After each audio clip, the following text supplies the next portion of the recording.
Welcome everybody. My name is Brianna. I'm with Acterra. This is the last workshop in our Green at Home series. We had 4 workshops this past quarter. They were about induction, solar rooftop, heat pump water heaters, and this is our last one, EV charging. If you've attended the prior ones, thank you so much for attending those, and I'm glad to see you again. We are going to do a repeat of this series in the fall, so stay tuned for that. It'll begin in September. I would like to introduce our guest speaker today, Barry Cinnamon. He's the EV Charging Pro. He'll tell you all the information you need to know about charging your electric vehicle. And then at the end of the presentation, we'll have Jessica Chancellor, a PG&E representative, educate you guys about the new time of use rate plans through PG&E. Thank you, everybody. I see a couple more people are hopping in. Thank you. Thank you. Okay, and with that, I will go ahead and let Barry take the floor. If you want to start sharing your screen, Barry, thank you. Yep. As soon as I find it.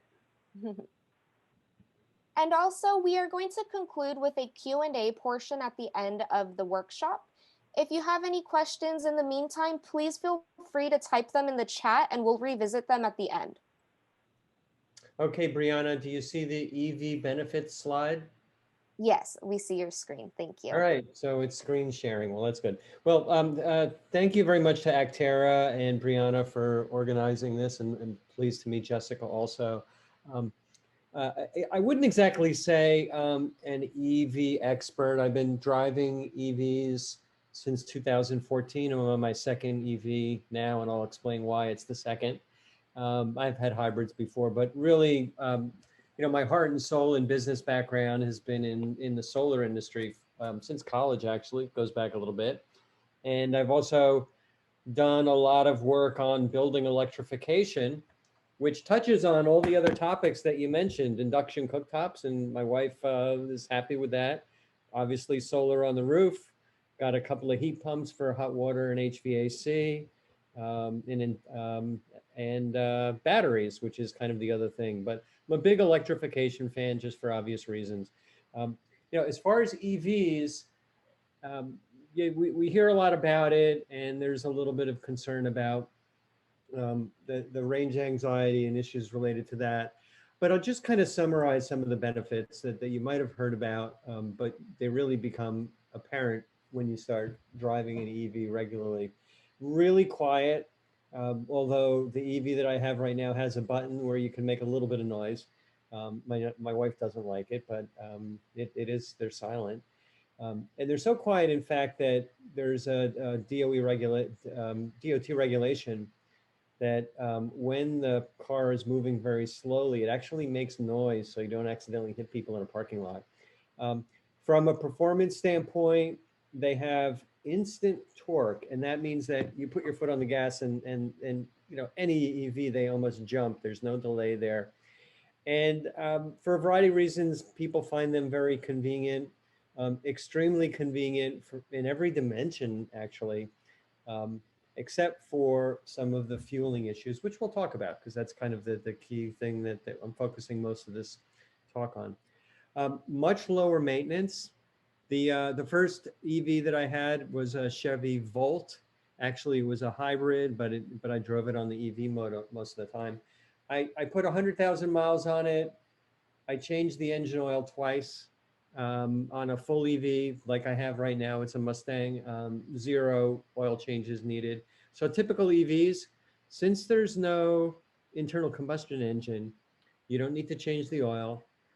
You don't need to change the coolant because there's no radiator. The braking is regenerative, which means usually when you take your foot off the gas and it slows down, or you touch the brakes gently, the kinetic energy in the car is turned back into electrical energy.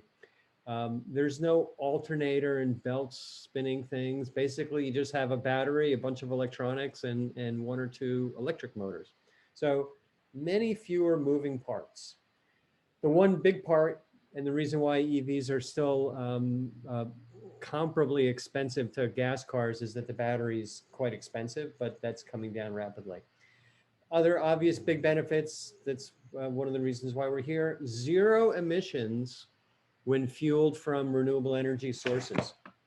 So if you're fueling your car from rooftop solar, if you're buying electricity from your utility, like a CCA, for example, Silicon Valley Clean Energy, or Peninsula Clean Energy, they have 100% renewable electricity, zero emissions.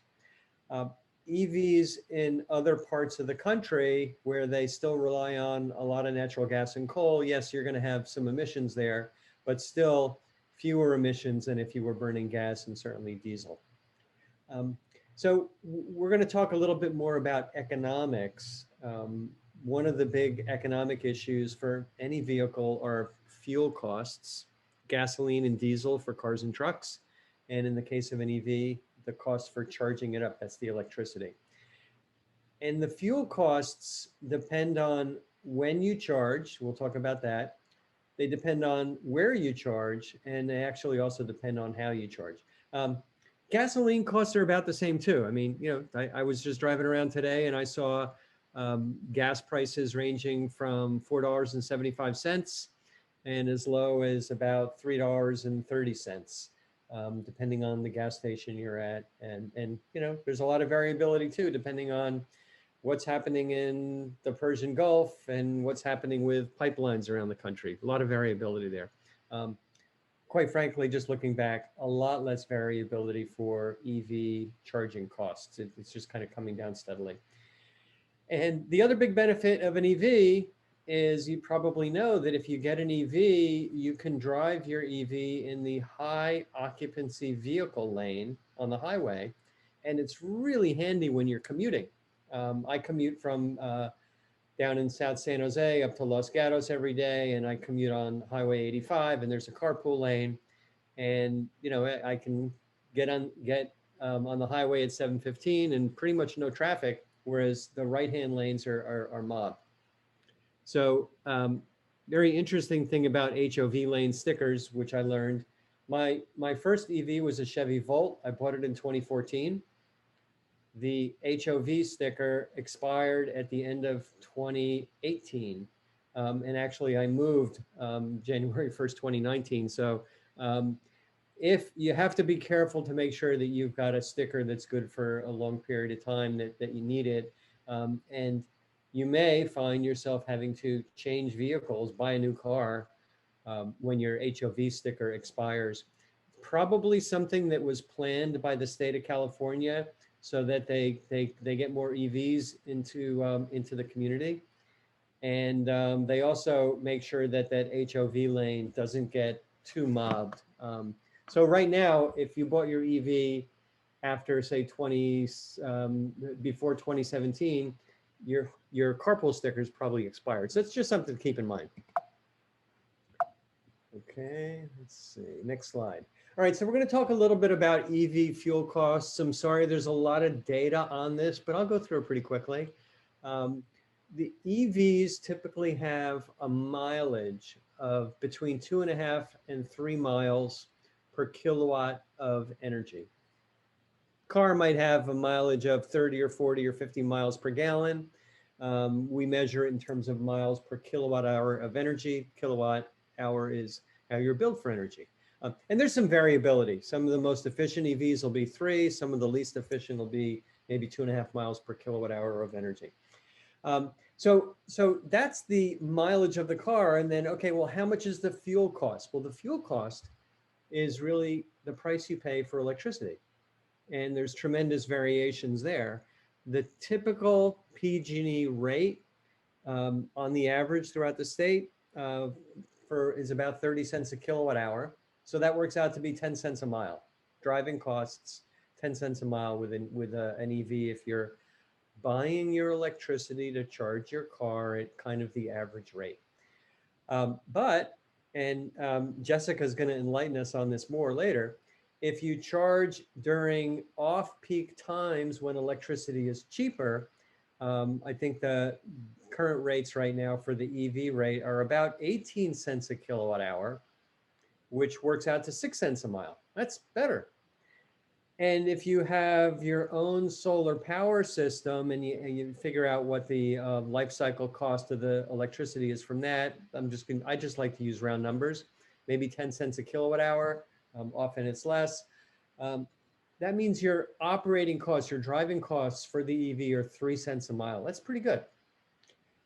Now, a lot of people, for convenience or necessity, will charge up at public charging stations. And the cost for charging at a public charging station is kind of hard to determine. It's not like a gas station where there's a big sign outside that says gas $3.49.99 a gallon. They don't always display what the charging costs are. Actually, you're kind of a prisoner by the time you're plugging in. You really need that juice. But when you kind of look at it, the charging cost from the public stations is between 10 and 30 cents a mile. So not a surprise, typically more than what you would be spending at home. If you have a Tesla, big advantage for Tesla on some of the legacy original models and higher end models, you can charge at the Tesla charging station for free. All right, so let's compare that to gas mileage, assuming that gas is at $3.50 a gallon, which is a moving target. And you have a car with an average mileage of 30 cents per 30 miles per gallon, 12 cents a mile. So EV charging is usually less than gas operating costs, but depending on where you buy where you charge your car, it may be more. The mileage for EVs, well, the mileage for all cars, kind of weird. The faster you go, there's more wind resistance on the car. So the mileage goes down when you're driving fast because you lose a lot of energy. But the good things about EVs is when you slow down, most of that energy is recaptured in the battery. So EVs have better mileage in the city than on the highway. And gas cars don't have any ability to regenerate the energy. So gas cars mileage is always worse on a highway because you're going faster than in city driving. The other interesting thing about EV mileage is in a regular car on a cold day, you can heat the cabin of the car. You can heat the inside of the car up with waste heat from the engine. The coolant is hot, the radiator's kicking off heat. You blow that heat into the car, it's fine. EVs don't have any combustion. They only get their energy from a battery. So the only way to heat up the cabin of the car where you're sitting is basically using resistive heating, or some cars have a little heat pump. So the more you heat your car, there's a pretty big reduction in mileage. And air conditioning for an EV is the same as a regular car, but that's a kind of a surprise. So you'll see people who live in colder states, they have less mileage than maybe ordinarily expected for their EV. Okay, all right, so we talked about the mileage. Now let's talk about charging. And the way that the industry describes charging systems is based on level 1 chargers, level 2 chargers, and level 3 chargers. So first, with regards to level 1 chargers, every EV comes with a standard little charger inside. It's like the size of a hardcover book, and it's got a cord that you plug into the wall and a cord that plugs into the car. And that plug goes into the ordinary 120 volt wall socket. Really convenient. And so that's convenient, but you can't pull that much power out of that wall socket. Usually it's limited to about 1500 watts. And so that's the slowest charging method. And one of the ways that we kind of characterize the speed of charging at these different chargers, level 1, level 2, and level 3, is we characterize it in terms of miles of range per hour. So if you're plugging into an ordinary wall socket, you're going to get about 5 miles of range per hour. So we'll talk about what that means in terms of fully charging. So level 2 chargers, which is what most people install in their homes just because they can charge up the car a lot faster. These level 2 chargers operate not at 120 volts, but they operate at 240 volts, which is twice the voltage, obviously. And they also don't operate at 15 amps. They operate at 30 to 40 amps. So you've got twice the voltage, twice the power. It works out to be 4 times faster to charge. So these chargers, and many cars come with a combination plug where you can actually plug it into an available 240 volt outlet. They'll charge the car up at 7,200 watts. It's much faster. So you may find that you can get special outlets that are next to your dryer or another really big electrical appliance in the house, or you can have a special circuit put in with these plugs so you can charge up your car. What I did and what many people do is in their garage, so that they don't have to drag the charger out of the back of the car, they'll just put in a distinct level 2 charger, and that charges pretty quickly. You can hardwire those with an electrician. They can plug into an existing outlet, and then sometimes you can use a dryer outlet. So what does this level 2 charger get you? Well, the key thing is you charge a lot faster. So you get between 12 and 25 miles of recharging range per hour.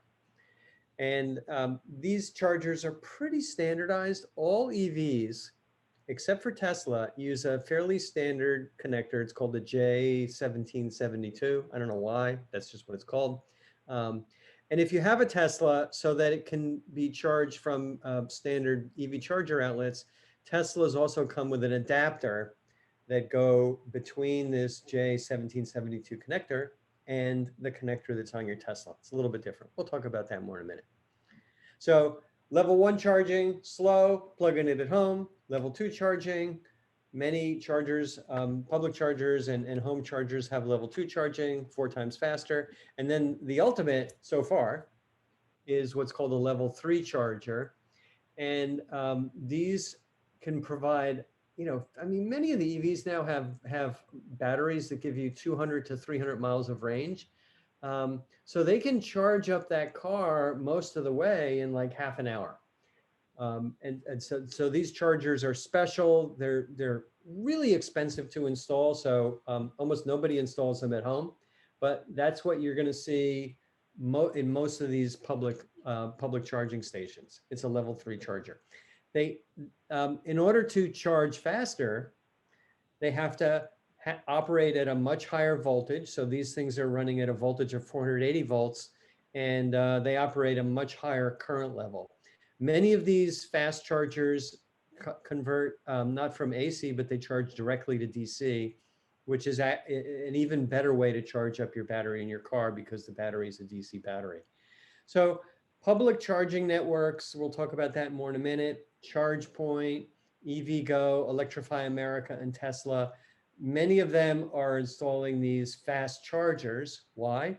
Well, because if you want to drive from, say Sacramento, where Jessica is, down to where Brianna is in LA, even if your car has a range of 250 miles, you're only going to get about halfway. So you're going to have to pull over somewhere around Bakersfield and charge that EV up to get make the rest of the trip. So when you're talking about making EVs as ubiquitous as gas and diesel vehicles, we need to have charging stations that are as convenient as gasoline filling stations, but we're getting there. All right. So question is, what kind of charger should you get? What kind of car what kind of range do you need on your car? It's nice to have a car with the most range possible. And that means that you're going to have a car with the biggest battery possible. And then it's going to be expensive because the batteries are one of the biggest expenses in the car. So you can get a relatively inexpensive, smaller EV that might only have 100 miles of range. Heck, my Chevy Volt had a 38-mile range at the beginning. Or you can buy, one of the latest cars that have 250 to 300 miles of range, obviously more expensive. I like to kind of answer this question in terms of what's your daily round trip commute? And so if you've got a 30-mile daily round trip commute, you're going to need about 10 kilowatt hours of energy for the round trip. And if you were going to charge that on a level 1 charger, it takes 6.7 hours. So you get home, you plug it in, you'll be recharged by sometime early morning. If you have a level 2 charger, you can charge that thing up in about an hour and a half. And your costs are going to be about $1.80 to fully charge that battery back up to the 10 kilowatt hours that you use. But what happens if you go on a long trip? If you go on a long trip, 200 miles, say, you're going to need a lot more energy. Just rough numbers, about 67 kilowatt hours of energy. And in order to charge up 67 kilowatt hours on a level 1 charger, that's one of the little chargers that plugs into the wall, it's going to take you almost 2 days. Boy, if you wanted to make that trip from Sacramento down to LA, it'd probably take you a week if you had to charge, stop 4 times and charge up, or 3 times to charge up. Now, if you have a level 2 charger, which is why they're so popular, you can still easily fully charge that car overnight. What I have with the Mustang right now, I charge it about once a week. It's got 270 miles worth of range, and that gets me pretty much everywhere I want to go, unless I got to go on a long trip. So what's involved if you're looking to install a level 2 charger? Pretty simple. It's a straightforward electrical installation. You're going to need a 30 amp circuit breaker and a dedicated set of wiring and conduit to where the charger is located. You want to make sure that the charger is located so that when you take the cord out of the charger, it's convenient to where the charging port is on the car. Some cars have charging ports at the back, some have it at the front. So you just want to figure that out. And the other thing that I found is I kind of never know which direction I'm going to park, or where I'm going to park, or if there's something else in the way. So you want to pick a charger that has a cord that's long enough. The longest cords I've seen on the market are 25 feet. You could save a lot of money on an Eevee charger if you get like a 12-foot cord, but that might not be flexible enough for you based on where you mount that charger. You'll need a qualified electrician to install the wiring and the conduit for the charger. Putting the charger in actually is pretty simple. It's like 4 screws in the wall and a little bit of electrical work, but the conduit and the circuit breaker and the main panel, want an electrician for that. And then most cities require a building permit. Now, what kind of charger should you go? There's really big electrical companies like Bosch and Siemens and Leviton that make these. There's dedicated EV charging companies like ChargePoint that make these. We've been installing a lot of these at Cinnamon Energy Systems over the years.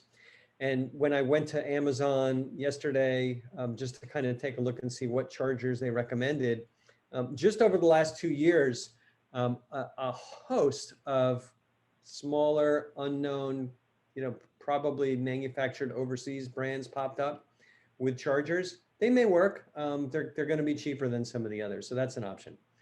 Once again, as I mentioned, Tesla, if you put in a charger, you're going to need an adapter, so you can put in a dedicated Tesla charger, or you can put in one of the standard chargers that I mentioned before, and then you'll just use an adapter every time you want to charge up your car.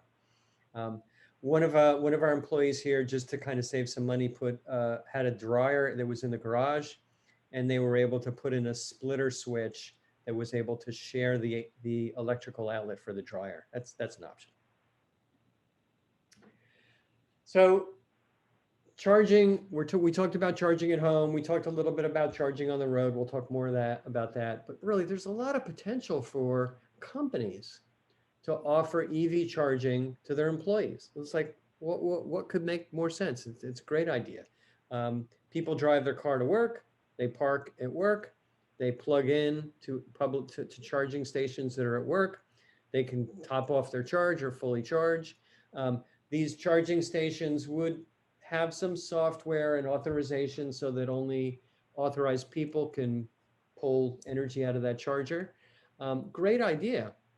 One of the reasons why it hasn't taken off is that in addition to the energy charges, which we all look at our electric bill, and there's 20 cents a kilowatt hour, 30 cents a kilowatt hour, 40 cents a kilowatt hour, depending on the time. That's what's for residential bills, but companies, business electric rates also include something called a demand charge. And the demand charges on some of the popular rates right now during peak summer times are, I think it's $24.95. So I rounded it off to $25 a kilowatt. And so that ends up being a disincentive for companies to offer charging, because they may have 100 people coming into work in the morning, or a small company, even just 10 people coming into work in the morning. They all plug in at 8 or 9 o'clock in the morning, and all those cars right away are demanding a lot of power, a lot of kilowatts. And the demand charges, because of EV charging, could actually be higher than the per kilowatt hour energy charges. Now, this is something that California and the utilities have kind of figured out over the last 5 years. This is kind of slowing down the market. So there are some experimental rates. Jessica may be able to enlighten us for corporate charging. And I hope those really take off. Now, installing these corporate chargers from some of the major manufacturers like ChargePoint and EVgo, they're not cheap. It's not just, like $1,000 to hang a level 2 charger on the wall. There's software, there's authorization services. These things have to be weatherproof. There's underground conduit that has to be installed. And kind of when we're looking at costs for installing charging stations, lowest I've seen is about $10,000 per dual charger, and very easily get up over $30,000 depending on the extra electrical work that needs to be done. Okay, these are some of the popular charging networks that you can see. Wonderful pictures: Electrify America, ChargePoint, EVgo, Tesla. Bunch of other companies are coming out. There's something that, the network effect for this, the fact that there's lots of people using certain networks makes those networks popular. And so by far and away, Tesla is the most popular network because there's the most Teslas out there. But ChargePoint's doing well, and Electrify America, which I believe was something that Volkswagen kind of started up. Ford is sharing that, and some others. And then you have EVgo, which is another good network out there. So if you have an EV, we'll talk about that in a minute, but when you can use these public charging networks, and it's pretty handy. So how do you use these public charging networks? Your EV, many of the new EVs have displays that say, here's where the nearest EV charger is. It's compatible with your car. It's kind of like your gas gauge is getting low. Where's a gas station? Well, your electrical gauge is going low, and you got to find a quick gas station. So that works out is a very, very handy feature. Once you get to a facility that has chargers that are compatible with your vehicle, which is basically, if you're driving a Tesla, you can use anything. If you're not driving a Tesla, you just got to find a non-Tesla charging station. But these networks, when you get there, they're not going to let just anybody plug in. You have to have a form of payment or authorization. They're going to want to know something about your vehicle. And as part of that, it's some kind of identification of your vehicle. So usually you'll be pre-registered, or you'll register in advance. And then this is theoretically a fairly seamless process to go there and plug in. We'll talk about the theory in a sec. And then when you get there, some of these have a certain charge per hour that you're plugged in. And some of these also have a certain charge based on the kilowatt hour rate, how fast you're charging. So here's the dirty secret that you only learn when you're driving an EV: is not all the public chargers work properly. Sometimes, they, for whatever bizarre reason, they don't recognize your car. You're not authorized, or there's a bug in the charger and it works really slowly. So my very strong advice is, before you set out on a long trip in your new EV, you set out on a very short neighborhood trip and make sure that you know how to get authorized and use the convenient charging networks that you might find.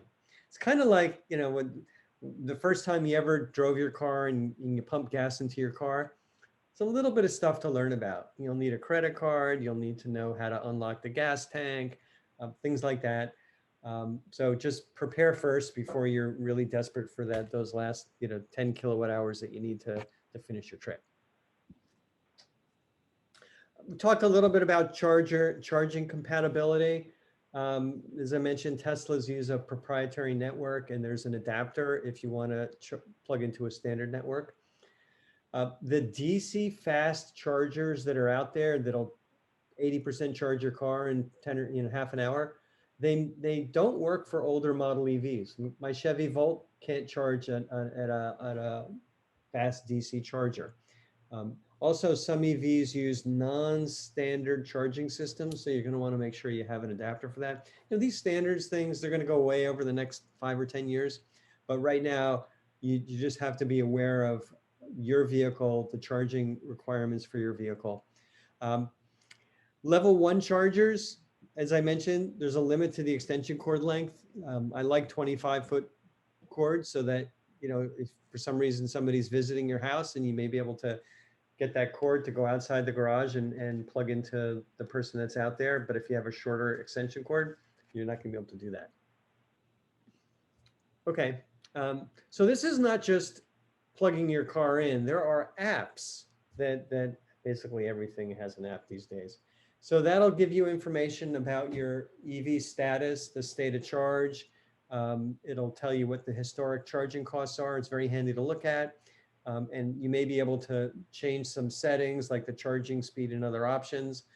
The charging options are really important because you want to make sure if you're charging up at home that you start charging when electricity is cheap and you try to avoid charging when electricity is really expensive. So I have my app set so that when I come home, I plug in my car, but I don't start charging until midnight when electricity is cheaper. And then it just charges, for 6 or 7 or 8 hours. I leave in the morning and it's all fully charged. So that setting can be done on the app for the charger. And most EVs also have an ability within the EV, typing a bunch of characters and figuring out the car's app. You can actually set your EV only to charge at certain defined off-peak times. So huge difference. I think at 18 cents a kilowatt hour if I charge between midnight and 3 p.m. versus 47 cents a kilowatt hour if I accidentally charge between 4 and 9 p.m. It's like 2.5 times more. Now, there are some apps that are starting to work with compatible energy devices in the home, like inverters from SolarEdge or battery systems from Tesla. And you also have some ability to charge from your home solar directly, it's DC to DC, or home batteries directly, once again, DC to DC. So all these options are going to become a lot more popular and commonplace. So what's going to happen in the future? Well, the first thing that we can all expect is that the costs for EVs are going to continue to go down. In terms of a really cool capability that the industry has been talking about for 15 years is something called vehicle to grid. In other words, your car has a really big battery, 200 kilowatt hours. The batteries that we're installing for solar systems right now are about 16 kilowatt hours. So car has a really big battery. Gee, wouldn't it be great if there were a blackout that you could plug your car in, power the house? It's a funny commercial for the Mach-E that I saw about 6 months ago. And it was a takeoff on Chevy Chase's vacation show, and I forgot his name, the character's name, but he plugged his car in to power his house during the Christmas season. So really great idea. By doing that, you can also time shift your energy use. Wouldn't it be great if you came home in the afternoon and you had a mostly charged car, and instead of using power from your utility at peak times, you can use power from your car, and then you don't have to pay really high electric rates. And then at midnight, when the rates are down, then you charge your car up again. So time shifting energy use. The problem with this concept is that car companies don't like it because they provide a warranty on the powertrain of the car, which is basically the battery and an electric motor. And if you're using the battery heavily for non-driving use, it's going to affect the warranty. So I really haven't seen any companies, any automakers out there make it a convenient thing to do. All of them, except for Nissan, I believe, just flat out prohibit it. And I don't know how Nissan accommodates it, but it's something that may happen eventually. Other future capability is integrating with other home solar applications. I mean, heck, with Acterra, we talked about this with solar, with your HVAC, with domestic hot water. There's ways to use that battery energy for kind of everything that's electric in the house. Other thing that's happening incrementally but steadily is the EV charging is getting faster. The battery capacity is getting greater. The battery technologies are getting better. And so, this is kind of like in the automotive industry in the teens and 20s, where the rate of change is going to be very, very rapid. You think about, these old clunky cars, and then you think about the power that we have with gas engines now. We can expect to see the same rapid evolution with batteries and EVs. And finally, I just wanted to wrap it up because most of the manufacturers have announced this. Ford has announced a Ford F-150 pickup, should be out sometime, I think in a year or two. And that's going to be transformational because in the US, the biggest selling car is a pickup. And people like pickups. Heck, at my business at Cinnamon Energy Systems, we've got half a dozen pickups. We probably only drive them 40 or 50 miles a day at that. And it's a perfect match to have electric pickups. And so that's going to happen too. Just to kind of wrap up, electric vehicles, gimmicky maybe 10 years ago, no longer. The benefits are substantial, cheaper, better driving experience, and by far and away best for the environment. And the limitations to EVs in terms of range and easy access to charging is getting way better, and many vehicle choices. You see announcements from all the major manufacturers, auto manufacturers, that they're going to standardize on EVs in like 10 years, and just a huge transformation of the way we get around in the world. All right, that's all I've got. And now I guess it's looking forward to hearing from Jessica with PG&E. Thank you so much, Barry. I put his website link in the chat if you would like to check it out. He has a lot of resources on there for you. And we will go ahead and dive into the PG&E portion of the presentation. Let me get this ready for you all. So again, we are welcoming Jessica Chancellor, the PG&E representative. Okay, Jessica, thank you. Hi, everyone. Thanks so much for having me, Brianna. And that was great information, Barry. I actually own a Tesla, and I love it. I'm a huge proponent of EV. So I was glad to hear you actually speaking about some of the things that I love about electric vehicles and sharing that, because I think there's a little bit of concern overall, just, with the unfamiliar. So thanks for sharing those tips. We can dive right in. Go ahead to the next slide, Brianna. Thank you. Okay, so I am on with you all today because I want to talk to you a bit about rate options. We do have electric vehicle rate plans, but we also have other rate plans, and I want to share that information with you as well. I do want to also cover some communication preferences that are available to you, and then make sure that you're aware of some assistance programs that you may be able to benefit from today. So let's start with the rate options piece. We have three different types of rate plans. We have time of use rate plans, a tiered rate plan, and then also electric vehicle rate plans.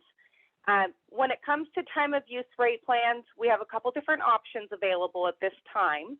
And what matters most with time of use rate plans is not how much energy you're using. That's not the only piece of it, but also when you're actually using your energy. So you want to keep in mind those two things. How much energy are you using, as well as when are you using your energy? Your billing is determined based on those two items, and it does put more control back into the customer's hands in terms of their bill. Because if you can shift your energy to the off-peak periods, then you can usually save on a time of use rate plan. The two time of use rate plans that we currently have available have small peak windows. One of them is from 4 p.m. to 9 p.m. every day, and the other one is 5 p.m. to 8 p.m. on weekdays. And those rate plans are available for you to check out online at pge.com/rate choices. The web address is at the bottom of the slide there for you. Now, we also have a tiered rate plan, and more of you may be familiar with this type of rate plan. With our tiered rate plan, also known as E1, this rate plan just matters how much energy you use. So you have a lot of flexibility in when you use your energy, but the biggest point here is that you want to conserve because the prices are higher than the off-peak time of use rate plan pricing. So in this case, if you can conserve on how much energy you use, but you need a lot of flexibility in when you actually use your energy, then the tiered rate plan may be the best rate plan for you. And then we do currently have 2 electric vehicle rate plans that are available for enrollment. One of them is called Eevee A, and the other, Eevee 2A, and then the other one being Eevee B. I put in the chat a little bit ago the hyperlink that you can go to find out more details on those specific electric vehicle rate plans. But these rate plans, of course, are designed for people who do have electric vehicles or maybe battery storage. So Barry had talked a bit about being able to put energy back on the grid. Well, if you have a battery storage piece of equipment, then this may be the rate plan best for you because it's going to allow you to store that energy, eventually put it back on the grid, or you can utilize it during power outage situations. Maybe there's a public safety power shutdown in the area, and that might be something that you would be interested in having at your home. Now, with our rate plan options, rates are inherently pretty complex. No one expects you to understand the ins and outs of rates. So we have a tool available to you that is online. If you go to pge.com/rate choices, you can do a personalized rate plan comparison. And what I mean by that is this tool is going to look at how you've been using your energy, not just how much energy, but also when you've been using it. And it's going to take all the guesswork out of determining what is the best rate plan for you. So if your most concern is based on financial, the best financial rate for you, this is what you need to do. You can do it in 4 easy steps.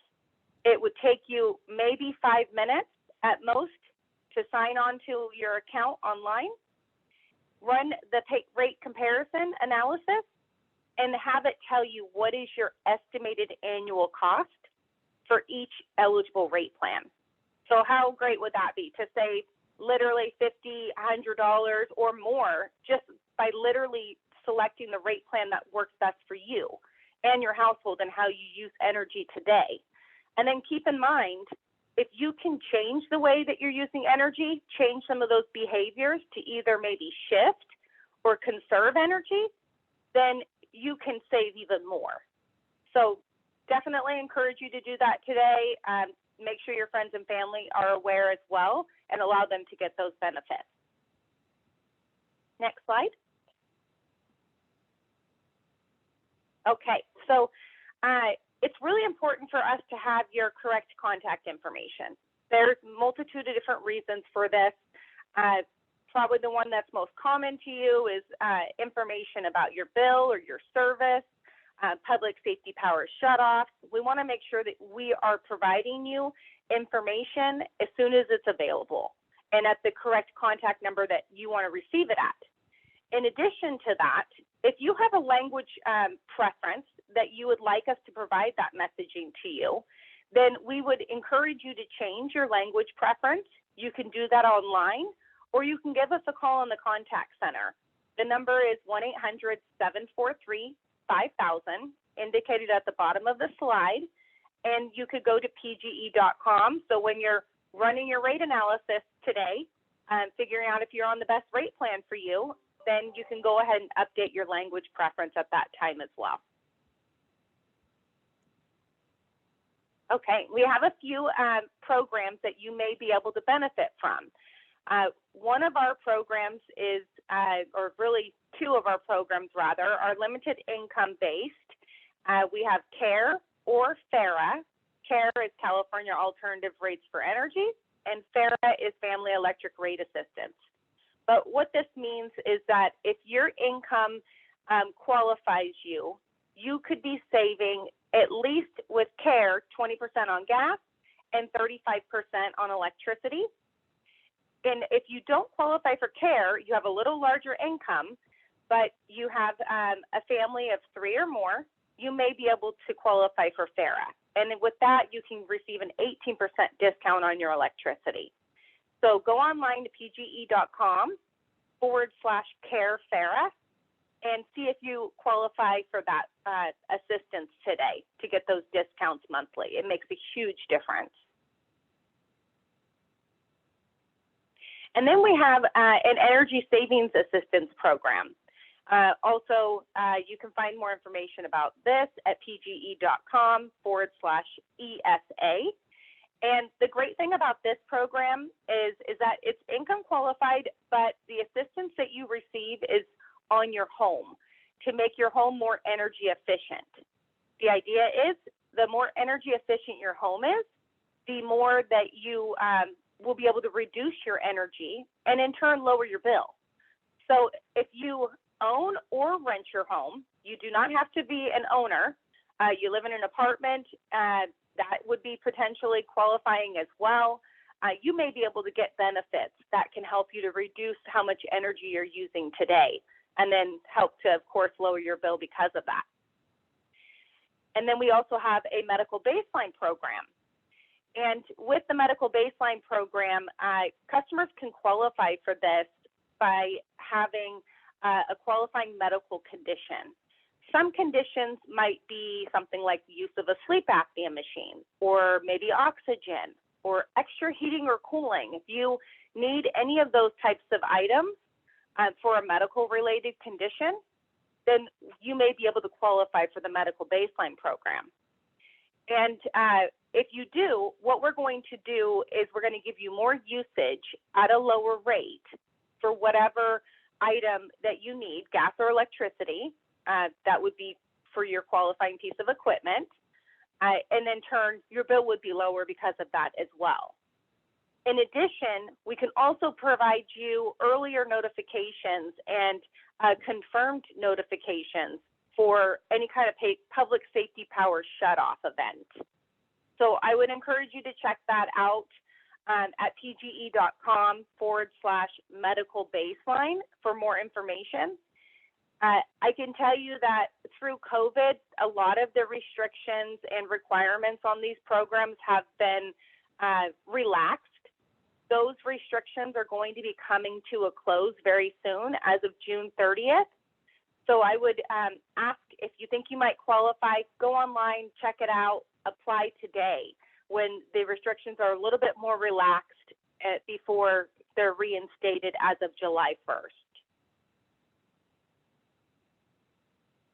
Now, I've just given you a very high-level overview of some things that I think are really important that can help you with taking little to no action. But I want to make sure that if I leave you with anything today, one is know that you have choice when it comes to your rate options. Go online, run the personalized rate analysis, let the tool tell you exactly what the lowest cost rate plan is for you, and make that change today if you can benefit. The other piece is make sure that we have your contact information updated. So if there's information that we need to get to you, we are able to do so in the way that you want to receive it. And then be sure to check out those assistance programs. And forward this information to family and friends. They may be able to benefit literally by just applying. So that's what we ask that you do, and help us help you in the sense of saving money where we can and keeping your bill lower or as low as possible. I'm available for any questions.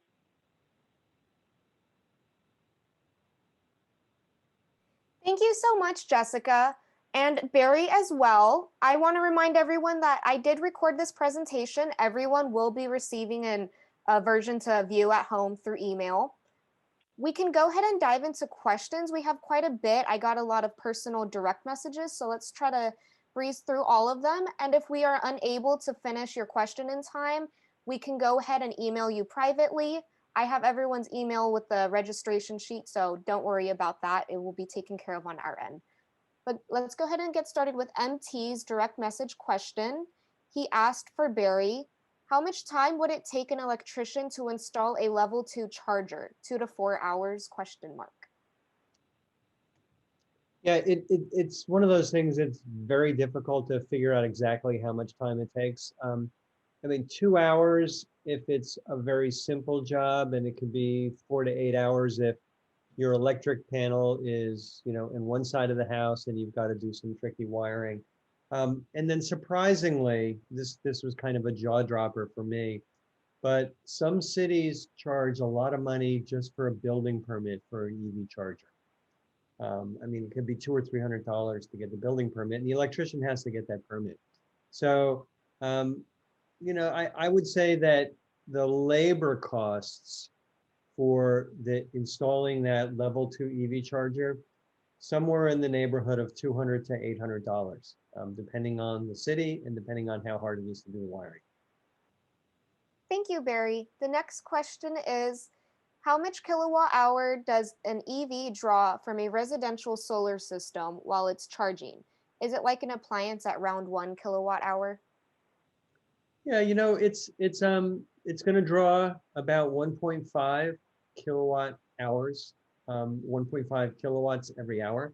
So it's the same as a microwave oven or a little electric heater, but the difference is you're using the microwave for 5 or 10 minutes and your electric heater cycles, whereas the EV charger is just boom, might be on for 10 hours. Great, thank you. Next question is from Debbie Mytels. Are the $25 kilowatt demand chargers for every kilowatt hour, or is this a one-time day charge or question mark, question mark? So these demand charges are only for corporate electric rates. And the way it works is I just picked the highest one, $25 per kilowatt. There's a meter that the utility has that measures the peak kilowatts, the peak power demand that your building experiences every month. And so if it turns out that the peak electric demand is 1,000 kilowatts, and it kind of happens every day between 9 and 11 a.m. because people are charging up the car, then you're going to have a demand charge that's 1,000 times $25 a kilowatt. So it's a lot of money. That would be for a really big company. There's the demand charges for smaller companies are lower, and obviously they're not going to have as high a demand charge. The rationale for these demand charges is the utility has to spend more money to put in thicker wire and bigger transformers for companies that are using more peak power. And so you may be running a server farm with a lot of air conditioners, and there might be some equipment that turns on and off. That building is going to use a lot more power than maybe just a standard office that has heat pumps and good ventilation. So that's why they have that per kilowatt charge. Thank you, They Barry. also have to, utilities also have to make sure that they can meet that demand. So they have to have that level of energy available at any given time, because there is a chance, obviously, that it can be used, and it is used. If it is a one-off scenario, there is a rule in place, though, where that one-off scenario, sometimes that happens with ag customers, they have to test equipment. Obviously, the demand's going to go through the roof. That would not be a demand charge. So there's some scenarios where that could not be a factor. And Jessica, I remember reading that PG&E has kind of an experimental EV charging rate for companies. Have you heard of that? We are just starting that with non-res.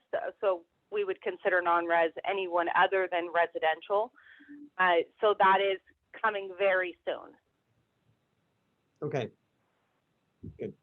In fact, there's like a phased approach for that.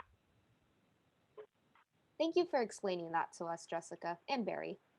Next question is, what is the average life of an EV? Well, it's going to be basically what the warranty is for the vehicle. So, I mean, heck, here in California, cars don't rust out. They usually guarantee the powertrain, which is the battery, for about 10 years. You can put a new battery in after 10 years. It's kind of like replacing the engine in a car, maybe even more. But, you know, I'd say the average life is, pick 10, 10 years is a good number. But then the average life of your Hov sticker is only 4 years. You may want to look at leasing as a good option as you're buying EVs, as you're getting an EV now, because the technology is changing pretty quickly, and much better off having a new one every 4 years until it stabilizes a little bit. Thank you, Barry. Next question is from Nikki. She wants to know if chargers have a phantom load when they are plugged in but not charging. You know, every single electrical device has a phantom load. And what that is, that they're just using a tiny bit of power. I mean, you know, even like my laptop charger uses a half a watt at a time. Some appliances may use more. I don't know what the phantom load is, but my guess is it's probably on the order of 1 or 2 watts, you know, not very high. So it's not something that would be a really big concern. Thank you. Next question is, what is the cost to the environment from EVs at their end of life?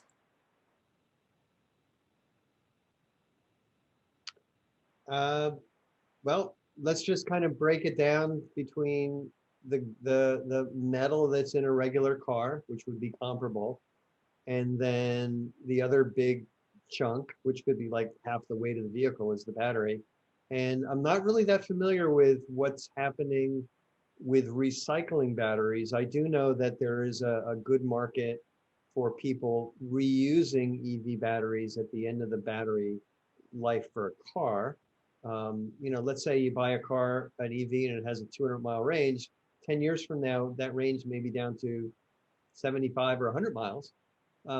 So you may not want to use it for driving anymore, but that battery could be really good for backup in a house. So there are companies that are looking at repurposing old batteries, and there's a potential with that. And to add on to that question, MT, if you compare the life cycle analysis of a gas car to an electric vehicles are much more environmentally, they emit a lot less emissions than the gas vehicles do, even when taking into consideration the end of life for the batteries. I know that there's a lot of misconceptions about the batteries from the mining and everything, but when you compare all the quantitative data from both EVs and gas vehicles, EVs are much more environmentally conscious. Really good. Next question is from Laura.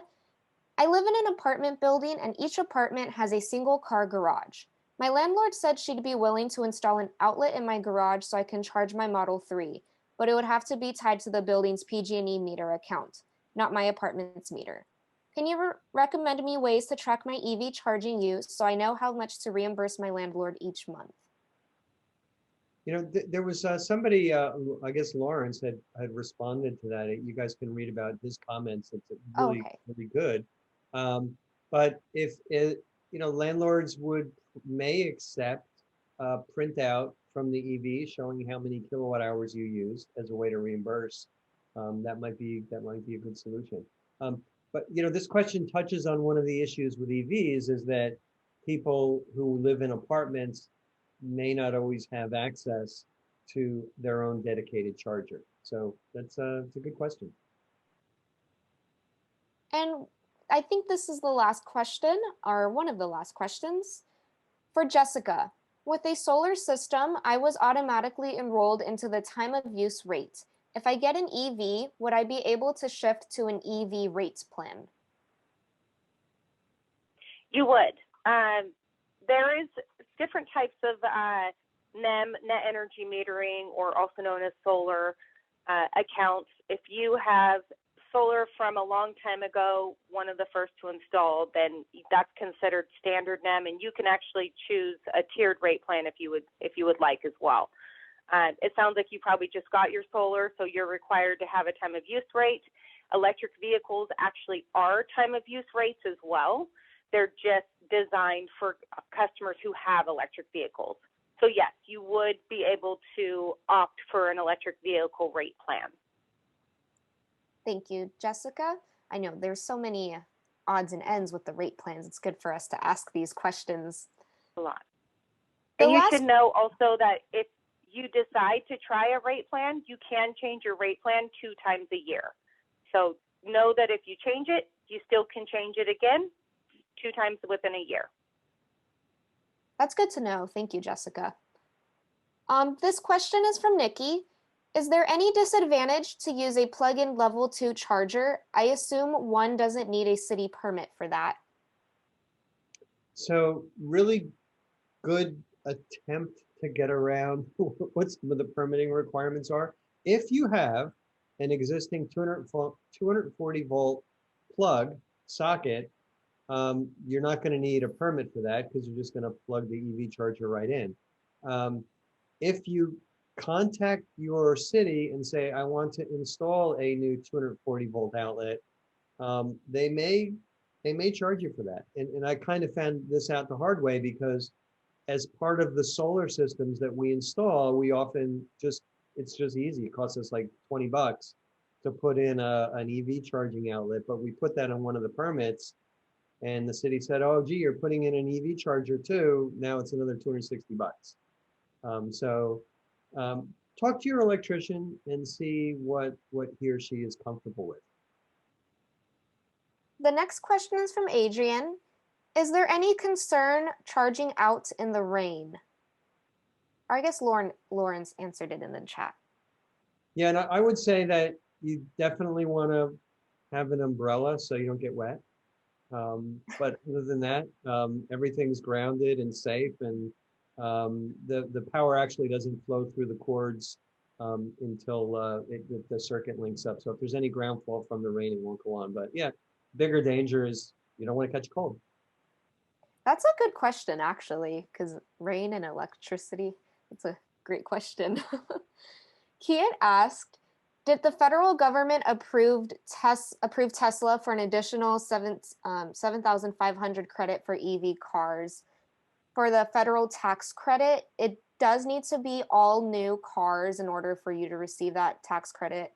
However, I know there are some discrepancies with Tesla being allowable under that tax credit. So I'm going to double check with one of our EV managers at Acterra, who's an expert on all of the rebates for that credit, because just recently, within the past 2 weeks, a lot of the rebates and the tax credits, both on the state and the federal level, have been changing because as people are buying more and more cars, the credits are starting to change a little bit. So I'll get back to you on that, Kiet.